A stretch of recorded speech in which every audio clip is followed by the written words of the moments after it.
Saya adalah anak di luar nikah. Saya adalah anak zina. Ini bicara anak di luar nikah supaya tidak terlalu buruk labelnya.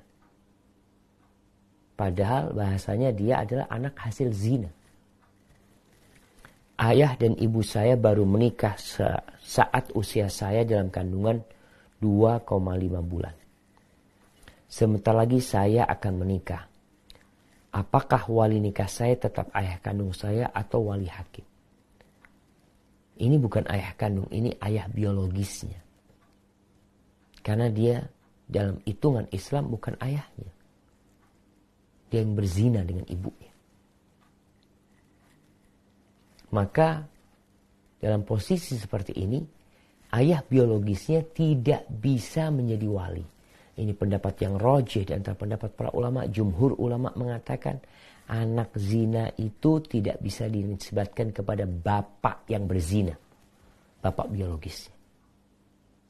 Walaupun mungkin secara tes DNA ini memang anaknya. Tapi karena di luar nikah itu namanya anak zina. Sehingga sang bapak tidak bisa menikahkan. Siapa yang jadi wali dia? Hakim. Jadi jemaah berkaitan dengan zina ya. Kalau kita lihat cerita ternyata memang betul apa yang Allah katakan. Az-zaniyatu la yankihuha illa zanin aw musyrik. Wanita pezina itu tidak dinikahin kecuali oleh pezina juga. Atau orang musyrik.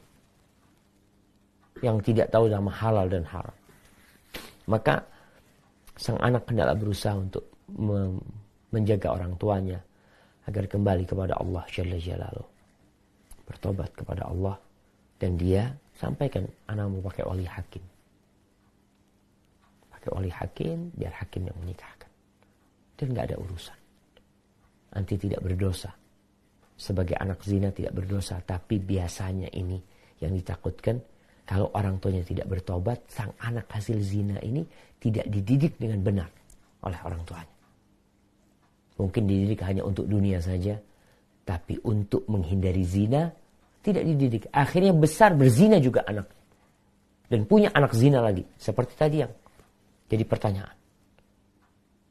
Maka berusahalah benar-benar bertobat, menjaga diri. Jangan sampai kita mengulangi dosa tersebut. Orang tua dapat dosa 2 kali. Anaknya sudah anak hasil zina, kemudian anak itu lahir tidak dididik untuk taat kepada Allah, sang anak kemudian berzina lagi, melanjutkan zina orang tuanya, karena tidak dididik dengan pendidikan yang sesuai dengan syariat.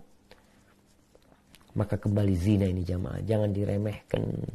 Allah mengatakan, wala taqrabuz zina, innahu kana fahishatan wa sa'a sabila. Kalian jangan mendekati zina. Proses zina ini panjang.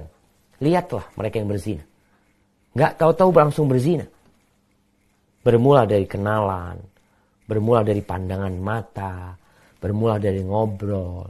Bermula dari jalan-jalan. Bermula dari berduaan. Kemudian berakhir dengan perzinaan. Di hotel, di mana. Maka sebelum ini terjadi, tolong lorong menuju ke perzinahan ini sama Allah disuruh jangan didekati. Sesungguhnya perbuatan zina adalah perbuatan yang sangat keji dan jalan yang seburuk-buruknya jalan yang ditempuh seorang. Allah menghalalkan menikah, dihalalkan menikah, kemudian berzina. Allah bolehkan menikah lebih dari 1 bagi lelaki. Fankihu ma taba lakum minan nisa mathna wa thulatha wa ruba', kemudian berzina. Apa alasan antum di hadapan Allah? Ya Allah, Allahumma arhamna, ya Allah, mudah-mudahan kita dijaga dari perzina.